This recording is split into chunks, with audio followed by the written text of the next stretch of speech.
السلام علیکم ورحمۃ اللہ وبرکاتہ۔ میرے بھائی، میرے دوست، میں کسی اور سے نہیں، فی الحال میں آپ سے مخاطب ہوں۔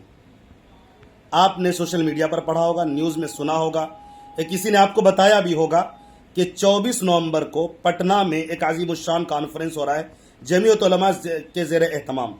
یہ کانفرنس کوئی معمولی نہیں ہے، اس کو ہلکے میں مت لیجیے گا۔ اس کانفرنس کے اوپر، اس جلسے کے اوپر اس وقت پورے ہندوستان کی نظریں ہیں۔ آپ نے میڈیا میں بھی سنا ہوگا، اس کی اہمیت کا اندازہ آپ کو ہو گیا ہوگا۔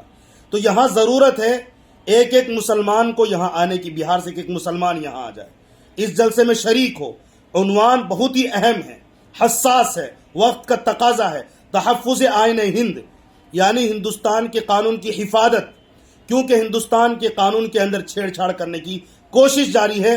وقف ترمیمی بل جیسے قانون کو لا کر ہندوستان کے قانون کی دھجیاں اڑائی جا رہی ہیں، کیونکہ اس قانون کو بنایا گیا، ہندوستان کے جو قانون ہے، آئین ہے، سمویدھان ہے، اس کو توڑ کر بنایا گیا ہے۔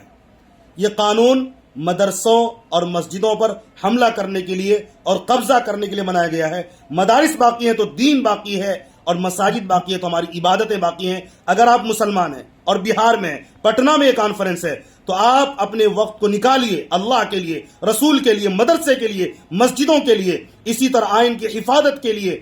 آئین محفوظ ہے، ہم دین پر، مذہب پر عمل آرام سے کر زندگی گزار سکتے ہیں۔ اگر آئین باقی نہ رہا اور قومی یکجہتی باقی نہ رہی، بھائی چارہ باقی نہیں رہا، تو یاد رکھیے گا ہمارے لیے عبادت کرنا اور سکون سے جینا مشکل ہو جائے گا۔ اس وقت ضرورت ہے آواز اٹھانے کی، اس وقت ترمیمی بل کے خلاف بھی، اسی طرح جو گستاخیاں کر رہے ہیں نبی کی شان میں، اسی طرح جو ظلم و ستم آئے دن ہم پر ہو رہے ہیں، اس کے خلاف آواز بلند کرنے کے لیے ہمیں آنا ہوگا۔ پٹنہ آئیے، حضرت مولانا ارشد مدنی حفیظہ اللہ کی قیادت میں جو یہ عظیم الشان اجلاس ہو رہا ہے، اس کو کامیاب کریے۔ السلام علیکم ورحمۃ اللہ وبرکاتہ۔